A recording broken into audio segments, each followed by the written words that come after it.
Hello, my name's Caroline Donnelly. I am from the M.A.C Pro team and I'm with Scottish Ballet's Eve Mutso. We're going to be creating a makeup for Hansel and Gretel, which is inspired by the witch. So I'm going to apply a mixture of the Pro Longwear concealer and the Pro Longwear foundation. I'm going to use this 130 brush. The reason I like this brush is it pushes the makeup right into the pores, but it still leaves a good amount of coverage on it. The concealer brush is the little 195 brush. It's a little synthetic brush. It fits all into them little angles on the face well. So I'm not going to powder the makeup quite yet because I'm going to use a product which is kind of like a waterproof eyeshadow. It's M.A.C Paint Pot and it's this colour here. So it's kind of like the kind of colour that you would use if you were going to use a sculpting powder. I always think if you pick a colour that's close to the real shadows of the face, that you know that you're onto a winner. I am using the 168 brush, which has a little angle on it. I tend to put the colour on this part of the brush here, and this bit I'm going to stick into the under the cheekbones, into that groove of the face there, and then this bit where it's clean is going to blend that out for me a little bit. So we're going to build this up quite strong so that it's really nice and effective from a distance. Kind of little rule is draw an imaginary curved line from the top of the ear to the corner of the mouth and then kind of stop it where the iris starts. And you've got a nice little nose as well, but if this needs a little bit of help you can also use this product and just give it a little bit of contour down the sides of the nose as well. And if you exaggerated these areas that I am kind of contouring now, if you imagine that in a much darker colour, you could actually make the face look quite skeletal. You could even darken in the nose area, you could even darken under the chin. Kind of that would make it look quite Halloweeny if I was going on a stronger colour. I'm going to now curl Eve's eyelashes, which is the part of a makeup that quite often people don't enjoy doing very much. The trick to doing this is do it before eyeshadow or eyeliner and keep this part of the eyelash curlers closer to the lid. This keeps it kind of away from the bit of the skin where the eyelashes come from. I'm using an invisible powder which is available from M.A.C Pro. It doesn't have any colour in. You can put plenty on of this. As I say, because it's invisible, even if you can see it a little bit when you first put it on, the colour does actually disappear. And when I, for example, smudge my face to somebody's costume, that doesn't come off, does it? No, yeah. That's good. M.A.C Bare Canvas Paint is used a lot as an eyeshadow base. It's a really good sort of way to make the makeup very long lasting. We're going to do a big sort of traditional ballet liner now. I'm using Blacktrack. I'm using a little brush called a 209. I always start by putting the black line across this part of the lid and then the black line across that part of the lid, and then I do the ticks on the side, which tend to be the more difficult bits.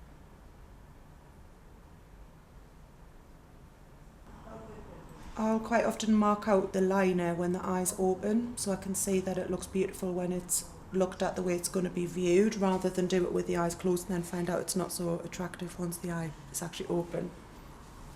So to get the symmetry, I always start with the easy side, the side that I find easier, and then I'll just do a little marker on the other side.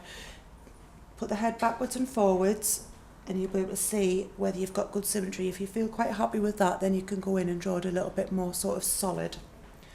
Have you look up for me? Now I'm going to follow the shape of the eye underneath with the same brush and the same product. This is easier if you try and do it in as little amount of strokes as possible. The lines drawn further down makes the eye look really big. So if you were going to do kind of a Halloween look that was maybe based on a doll or something like that, you could also kind of use this trick to get that look going. If you're doing eyeliner, always keep some little cotton buds handy and a little bit of non-oily cleanser. This will be your best friend. It'll help make everything go nice and smooth.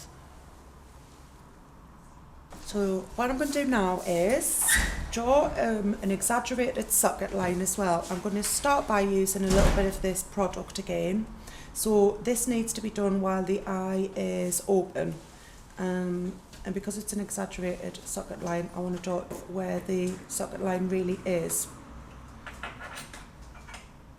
I'm going to use a very dark grey eyeshadow with a matte texture, and this is called Typographic. It's kind of almost black.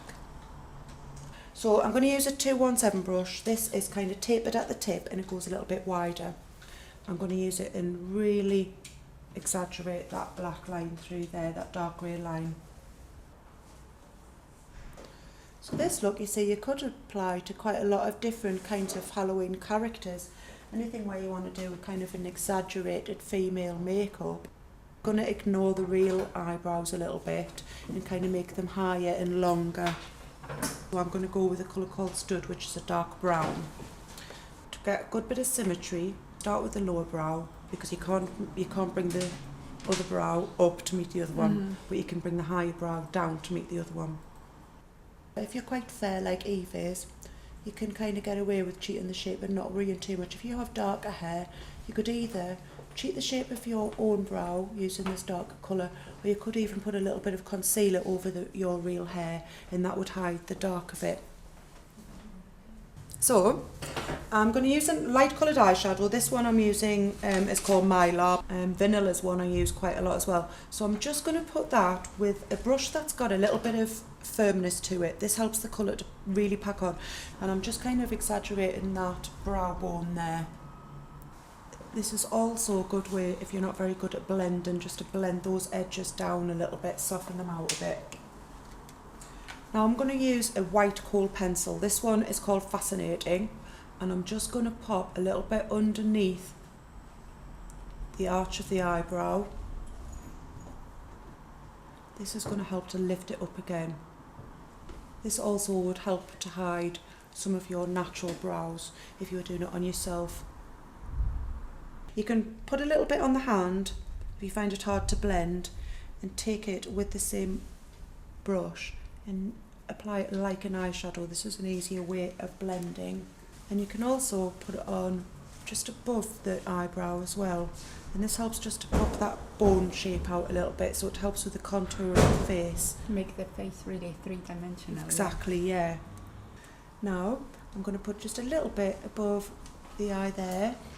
If you look up for me, I'm going to go inside the eye. Now this pencil is very soft, so you can go inside the eye and it doesn't feel scratchy or hard. And then we're going to draw above the black line as well. So don't put mascara if you do want to use mascara on the bottom lashes, because it's going to kind of counteract what we want the white to do, which is going to make the white area look larger. I'm going to use another 168 brush. You could use your own, you know, the one that you've already used if you wanted to. And I'm going to use a colour called Melba. I think even if it's a bit more of a horror look, or whether it's a beauty look, I think it's always nice to have a little bit of blush in, because I think most people still want to look pretty even if they're doing a horror look or anything. Again, this has no shine to it.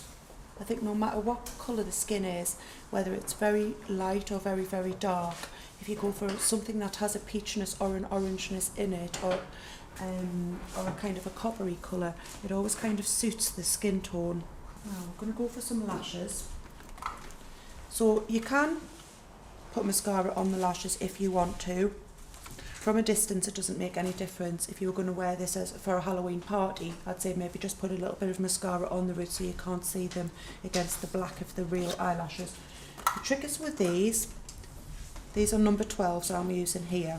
Before you put the glue on, is to just rest them on the eye and see if they're the right length. If they're a little bit too long, cut them off from the longest side so this bit doesn't start too sort of long. And put them further towards the edge of the eye. This keeps them more comfortable. I'm going to use a glue called Duo Glue. So just a little bit along the spine of the lash is actually enough to help it to grip on there nicely. Now I'm just putting one set of lashes on here. This is given quite a dramatic look. Depending on how dramatic you wanted it to be, you could even put another set of them on if you wanted to. It can stay like this, or the eyes can go even bigger at this stage.